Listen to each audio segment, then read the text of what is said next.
Hi hello வணக்கம் welcome to போனாஸ் கைமணம். என்னங்க வெயில் ஆரம்பிச்சிருச்சா? இப்பவே அப்படியே பயங்கரமா வெயில் அடிக்க ஆரம்பிச்சிருச்சு. ஸோ அந்த வெயிலை வீணாக்கலாமா?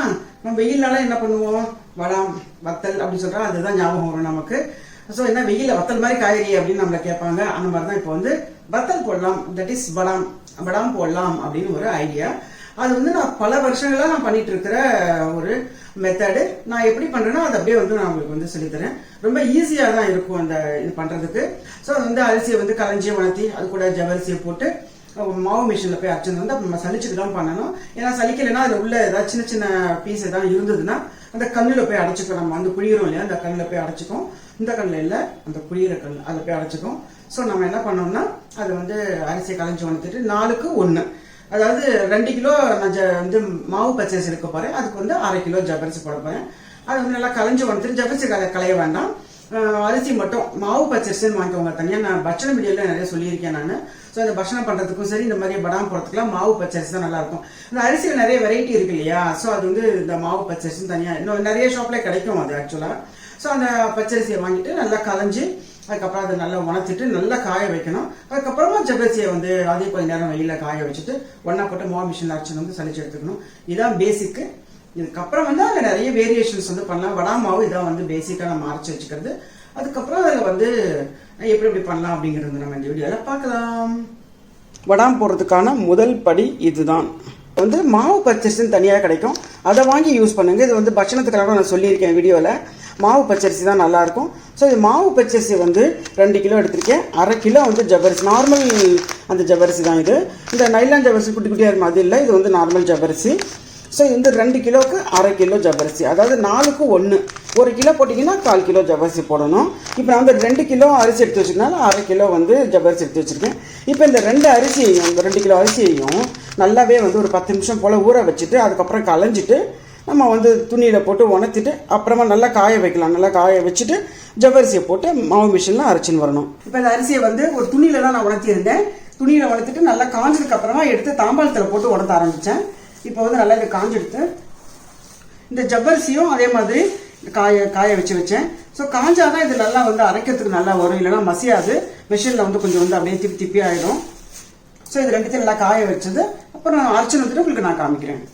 அரிசி ஜவ்வரிசியும் கலந்த மாவை அரைச்சின்னு வச்சாச்சு. பாருங்க, நான் எப்பவுமே இந்த எவர்சில் ஒரு பாத்திரம் தான் யூஸ் பண்ணுவேன் அரைக்கிறதுக்கு.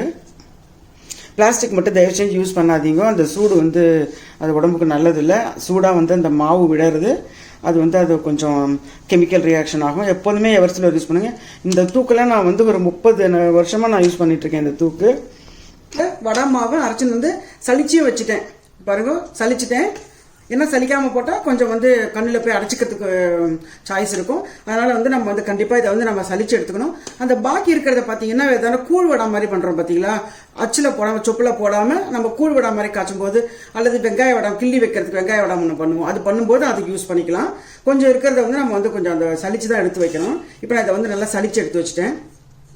இப்போ இந்த வடா மாவில் இந்த ஒரு பாத்திரத்தில் நான் எடுத்து வச்சிருக்கேன். யூஸ்வலாக எந்த பாத்திரத்தில் எடுக்கிறீங்களோ அதில் 2 பங்கு தண்ணி வச்சிங்கன்னா சரியா இருக்கு.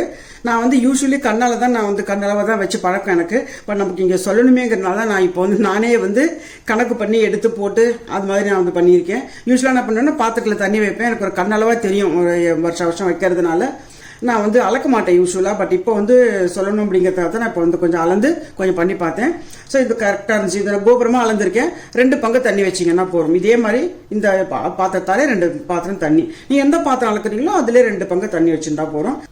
ஸோ இந்த அளவு மாவு எடுத்து வச்சிருக்கிறதுக்கு பார்த்தீங்கன்னா நான் நல்ல ஒரு பெரிய எலுமிச்சம்பழம் வரனால 1 எடுத்துட்டேன். கொஞ்சம் சின்னதாக இருந்தால் 2 எடுத்துக்கோங்க. அப்படி இல்லைன்னா அட்லீஸ்ட் பெருசாக இருந்தாலும் 1.5 போட்டு, இது ரொம்ப பெருசாக நான் 1 எடுத்துட்டு இருக்கேன். இதில் ஒரு 20 பச்சை மிளகாய் கிட்ட இருக்கும். ஸோ இந்த பச்சை மிளகாயை என்ன ஆகுதுன்னு நம்ம அரைச்சி போட்டோம்னா வடாம் போட்டு காய வச்சு அதுக்கப்புறம் நம்ம பொரிக்கும் போது காரம் போயிடுறது. என்ன இருந்தாலும் எவ்வளோ போட்டாலும் கொஞ்சம் நிறைய தான் போட வேண்டியிருக்கு. பார்க்கறதுக்கு ஜாஸ்தியாக இருக்கிற மாதிரி இருக்கும். பட் ஓரளவுக்கு போட்டால் தான் அது நமக்கு வடாம் ரெடி ஆகும்போது கொஞ்சமாவது காரம் தெரியுது, இல்லைன்னா காரமே தெரிய மாட்டேங்கிறது. ஸோ இதுக்கு ஒரு நல்ல ஒரு பெரிய பச்சை மிளகாய் தான் இது. ஒரு 20 பச்சை மிளகாய்க்கு எடுத்து வச்சிருக்கேன். இது எலுமிச்சம்பழம். அப்புறம் ஆஸ் யூஷுவல் நான் எல்லாத்துக்கும் கல் உப்பு தான் யூஸ் பண்ணுவேன். ஸோ இந்த கல் உப்பு எடுத்து வச்சிருக்கேன். இது வந்து பெருங்காயம். இந்த பெருங்காயம் வந்து நானே தான் பொடி பண்ணி வச்சுருக்கேன். மோஸ்ட்லி வந்து இந்த கெட்டி பெருங்காயம் கெட்டி பெருங்காயத்தை வாங்கிட்டு நானே வந்து கொஞ்சம் அதை சூடு பண்ணி அதை வந்து பொரிச்ச மாதிரி சூடு பண்ணுவேன். சூடு பண்ணிவிட்டு அப்படியே வந்து பொடி பண்ணி வச்சுக்கேன். நல்லா வந்து ஒரு வாசனையாக இருக்கும் இது இந்த பெருங்காயம். ஸோ அந்த பெருங்காயத்தில் கொஞ்சம் போட்டுக்கணும். ஸோ நம்ம அரைக்கும் போது இந்த பச்சை மிளகாய், உப்பு, பெருங்காயம், அந்த லெமன் ஜூஸையும் அதிலே போட்டுட்டு நீங்கள் அரைச்சிட்டிங்கன்னா கலர் மாறாமல் இருக்கும். அந்த பச்சை மிளகாய் போட்டு நம்ம வந்து பண்ணுறதுக்கு கலர் மாறாமல் இருக்கும். ஸோ இதுதான் வந்து மெயினாக இந்த ப்ரொசீஜர் இப்படி தான் பண்ணணும். அதாவது இதுக்கு 2 பங்கு தண்ணி எடுத்து வச்சு நல்லா தண்ணி கொதிக்கும் போது நல்லா தண்ணி கொதிக்க விடலாம். கொதிக்கும் போது இந்த அரைச்சி வச்சதை அதில் போட்டுட்டு ஒரு கிளறிட்டு அடுப்பை ஆஃப் பண்ணிவிட்டு அப்புறமா இந்த மாவை வந்து கொஞ்சம் கொஞ்சமாக போட்டு கிளறணும். அப்புறம் நான் வந்து குக்கரில் வந்து கிளறுவேன். ஸோ அந்த குக்கர் மூடி வச்சு நல்லா மூடிட்டோம்னா அந்த சூடு இருக்குது பார்த்தீங்களா, நம்ம வெந்நீரில் தானே நல்லா கொதிக்கிற தண்ணி பண்ணுறதுனால நல்லா சூடு கிடைக்கும். அதில் போட்டு அப்படி மூடி வச்சுட்டிங்கன்னா அது அப்படியே கொஞ்சம் நேரம் வந்து டிஸ்டர்ப் பண்ணாமல் ஒரு 1/2 hour 1 hour அதுக்கு நம்ம சமையல் வேலையை பார்க்கலாம். இந்த மாவை வந்து கிளறி மூடி ஒரு பக்கமாக வச்சுட்டு நம்ம சமையல் வேலையை பார்க்க ஆரம்பிக்கலாம். ஸோ அந்த மாதிரி வந்து இப்போ நம்ம வந்து பண்ண ஆரம்பிக்கலாம். பில்லை வந்து நான் என்ன போட போகிறேன் அப்படின்னா ரிப்பன் போடலாம், அப்படி இல்லைன்னா இந்த மாதிரி ஓம்படி போடலாம். இது வந்து இதுதான் ஒரிஜினலாக இதோட இருந்தது. ஆக்சுவலாக இதை வந்து இது ரொம்ப வருஷமாக வச்சுட்டு இருக்கிற சொப்பு. இது சொப்புன்னு சொல்லி சிலர் அச்சு அப்படிம்பாங்க, சிலர் குழவி அப்படிம்பாங்க. இதுக்கு வந்து மேட்ச் பண்ணி ஒரு ஆள்கிட்ட கொடுத்து நான் இது 2ம் பண்ணி வாங்கிட்டேன். ஏன்னா இது வந்து கொஞ்சம் வந்து பெருசாகவே இருக்கும் பொத்தல். இது பார்த்தீங்கன்னா அந்த ஓம்படி பண்ணுறதுக்கு கொஞ்சம் வந்து பொத்தல் பெருசாகவே இருக்கும், வடாம் போடும்போது ஈஸியாக இருக்கும். அதுக்காக நான் இது ஒன்று பண்ணி வச்சுருக்கேன். அது மாதிரி இந்த தென்னம்பூ அப்படிம்பாங்க, இதுக்கு பேர் வந்து தென்னம்பூ அப்படிம்பாங்க. ஸோ இது வந்து போட்டிங்கன்னா இதில் மாவு போட்டு போடும்போது என்ன ஆகுன்னா நிறைய வந்து லைன் இந்த பெரண்ட மாதிரி டிசைனில் வரும். இதில் போட்டு பண்ணும்போது இதுவும் வந்து பண்ணலாம், நல்லாயிருக்கும். இது வந்து இதில் ஒரிஜினலாக வந்து ஓம்படியாச்சு. ரிப்பன் வேணால் நம்ம வந்து இந்த ரிப்பனில் போட்டு புழிஞ்சு எடுத்துக்கலாம். இப்போ இந்த மாதிரி உள்ளது நிறைய பேர் வச்சுருப்பீங்க. ஸோ இப்போ இது இருந்தாலும் இதுக்கு தனியாக வந்து அச்சு வரும் பார்த்தீங்கன்னா, இந்த மாதிரி கொடுத்துருப்பாங்க இதுக்கும். ஸோ உங்களுக்கு எது வந்து மேட்ச் ஆகுதோ பார்த்துட்டு அதை வந்து நீங்கள் வந்து யூஸ் பண்ணிக்கலாம். எனக்கு இதுதான் கம்ஃபர்டபுளாக இருக்கிற மாதிரி இருக்கும். நான் மோஸ்ட்லி நான் இதை தான் யூஸ் பண்ணுவேன்.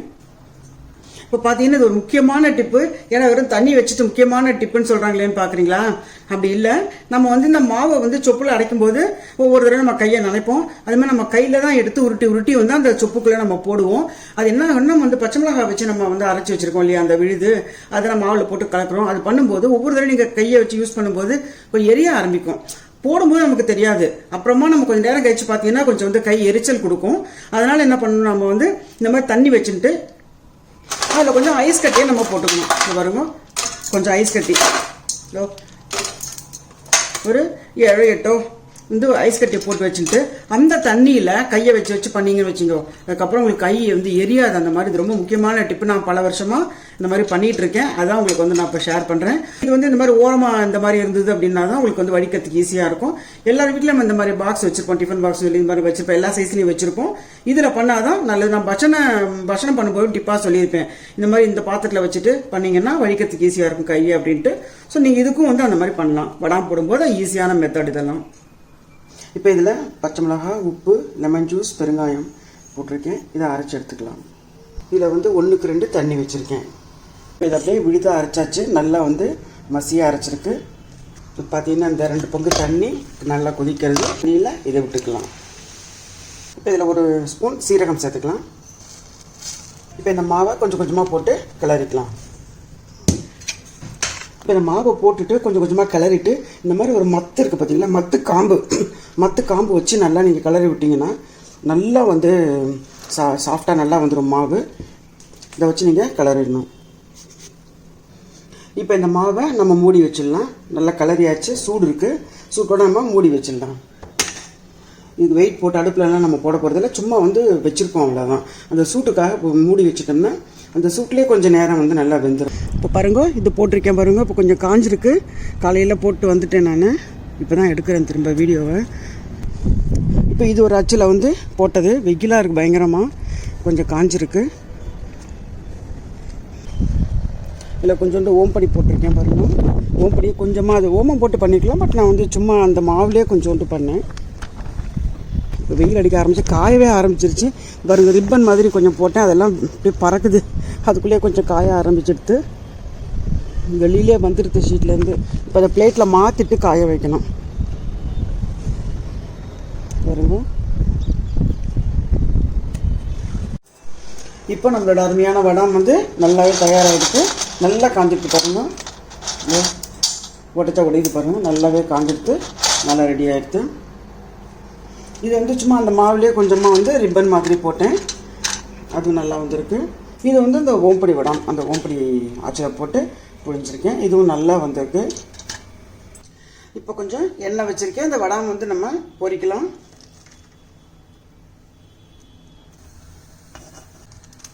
இல்லை பண்ணதும் பொரிச்சாச்சு. இப்போ இந்த நீட்டு வத்தலையும் போட்டுடலாம்.